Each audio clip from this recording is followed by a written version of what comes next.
Well, good morning there, everybody. Pastor Andy coming at you this morning or afternoon or evening or whenever you might be watching this to just say hello and share a little Bible time with all of you. I hope and pray that each and every one of you, your friends, and your families are doing splendiferous this morning. Splendiferous. That's a good word. That means like it's more than magnificent, okay? Which is better than good. So already we're above magnificent, which is above good, and above magnificent is splendid. Okay, all right. So that's really high up there, and then up here somewhere off screen, you got splendiferous. Splendiferous is like the best kind of good there is. So that's how good I hope you are doing today. Did you sleep well last night? If you're splendiferous, you probably did sleep well last night. But I know that sometimes, sometimes we just can't get into bed. We got just too much energy at the end of the day, or maybe we just have a lot of dreams. Sometimes there can be good dreams. Sometimes we can even have nightmares and have to get up and go check on mom and dad to make sure they're okay. Um, and but sleeping is important. And did you know that God likes to speak to people when they sleep? Whether that be through a dream or through when we just kind of are relaxed and we're open to the Holy Spirit, God will sometimes speak to us in those moments. And so if you're ever praying a lot to God and you're asking God for an answer, one really good way that you can hear God speak to you is by just calming down. Go take a nap. If you're really upset and you're praying to God like to help you not be upset, the best thing to do after that is to go take a nap. Well, we have a story today about a young man who was going to bed one night and he started hearing a little tiny voice that was calling him to become someone very, very special. And he's hanging out with his friend, who is an older guy named Eli, and Eli's asleep and trying to go to bed. But the little boy we're going to learn about today is Samuel. And it's a very fun story. So let's hear the story of God's calling of Samuel. Now Samuel was a 12-year-old boy who lived in the temple with a priest named Eli and learned about God. He was probably training to be a priest too. That's why he lived there with Eli. Eli took care of Samuel, and Samuel helped take care of Eli because Eli was old and almost blind.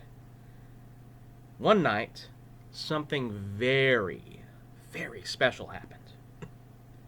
As Samuel slept in the temple, he heard a voice call out to him, Samuel,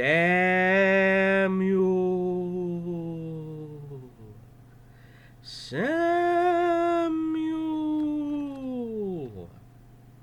Now Samuel woke up and he thought that it was Eli calling him for help. And so he jumped up from his bed, ran to Eli and said, "Here I am, Eli. What can I do for you?" Samuel answered. And Eli said, "I heard you calling me, and I came right away." But Eli, who was trying very hard to go to sleep, got up and shook his head and said, "Boy, I didn't call you. Go on back to bed now." That's how they sounded back then. "Go on back to bed now. Get out here." Now Samuel did as he was told because he was a very good boy. And he went back to bed and fell asleep quickly. And a little while later, the voice called out again, "Samuel! Samuel!" This time, Samuel was even more sleepy. He had been napping for a while, and he just kind of crawled out of his bed slowly. And in Eli's room, Samuel rubbed the sleep out of his eyes, scratched his tummy, and said with a great yawn, "What is it now? I'm here. I heard you calling me. What's wrong?" Now Eli, he was getting very tired of this malarkey from Samuel coming into his room, and he got up out of there and said firmly, "I didn't call you, boy. Now go back to bed like I said. Go back to bed. Get out here." See this picture? See? Look at Eli. Eli's the old man. He didn't look like he's having a very good time, does he? And Samuel's all running in that room and say, "Hey Eli, I heard you calling me." And Eli's like, I did not. I did not call you. You better go back to bed. You ever do that to your parents? You ever go in your parents' room when they're sleeping and be, "Hey, I thought I heard you say something," and the parents are like, "No, you need to get back to bed right now." It happens to the best of us. Now, when this happened a third time, Eli thought to himself, because Eli was a smart guy, it must be God who is calling Samuel. After all, we're in this temple, and it's a holy place where God lives.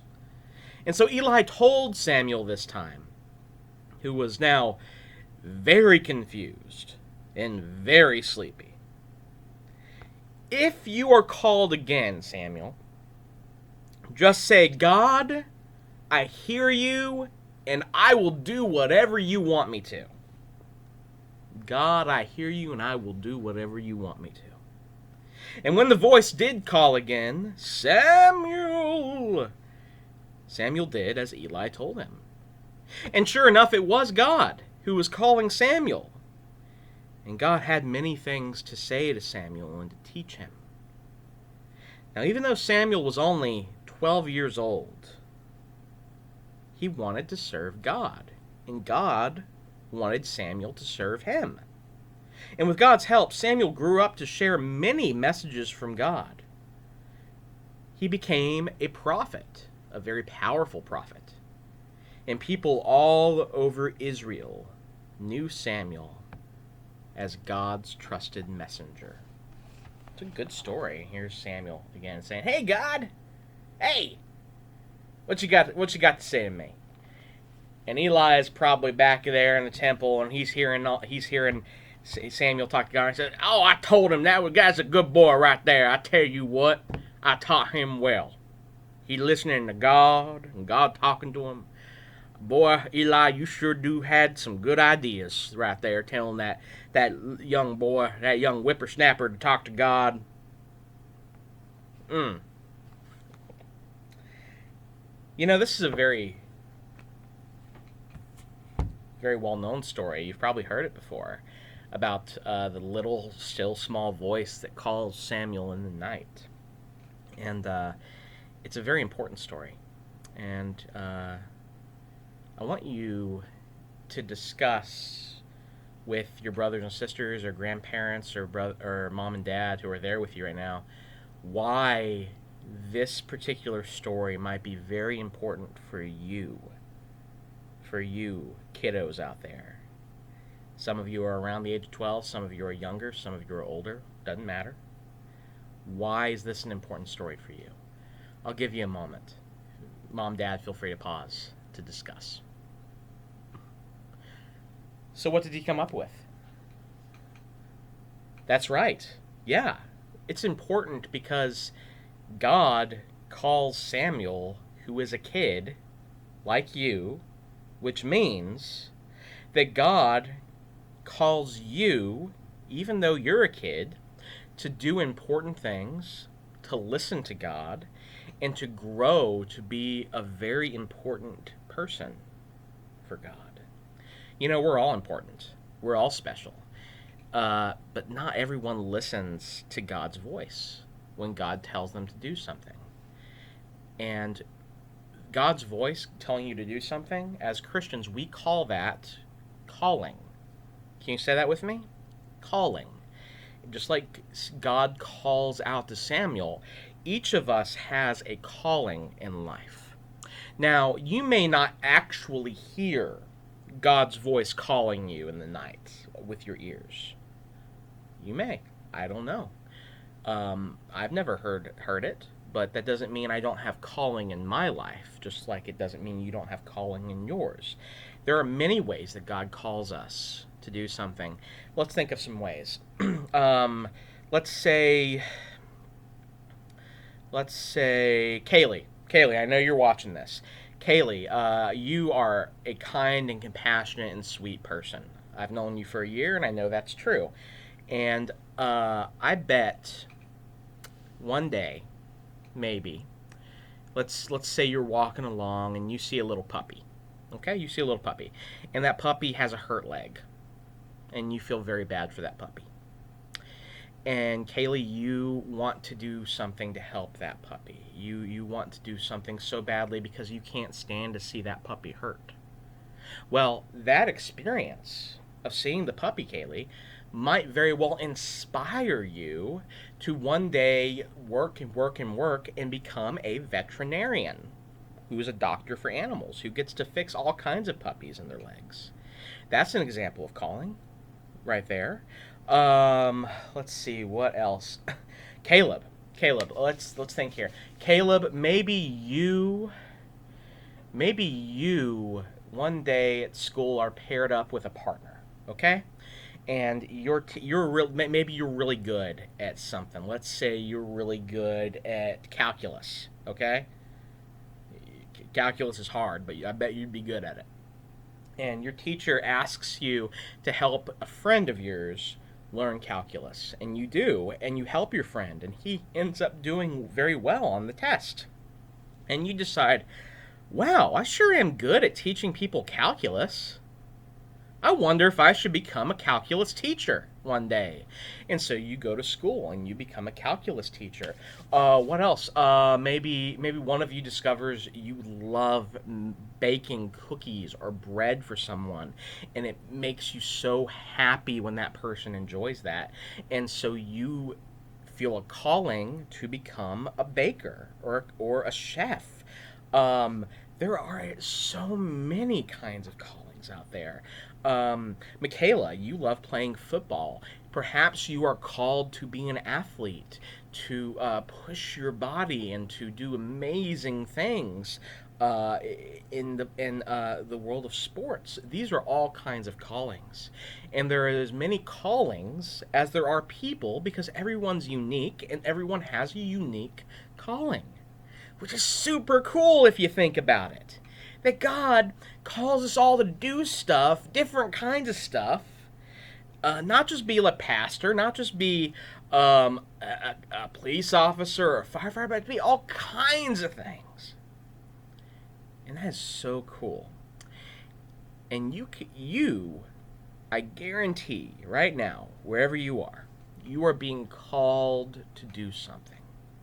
It may be right now you're being called to be a friend to somebody, or to be a good example to your younger brother or sister, or to help out your mom and dad around the house, because those are good things that God calls us to do, because they make us into better people and they prepare us for bigger callings down the road.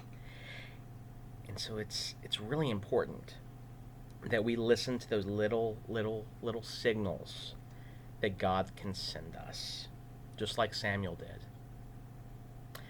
It's a wonderful story, and I hope you hear it, and I hope you know how special you are, and that you are called, and that you are a gift from God to everyone around you. As you go throughout this week, may you be safe, may you be joyful and happy, may you learn wonderful things, may you love, and may you have fun. Until next week, bye-bye now.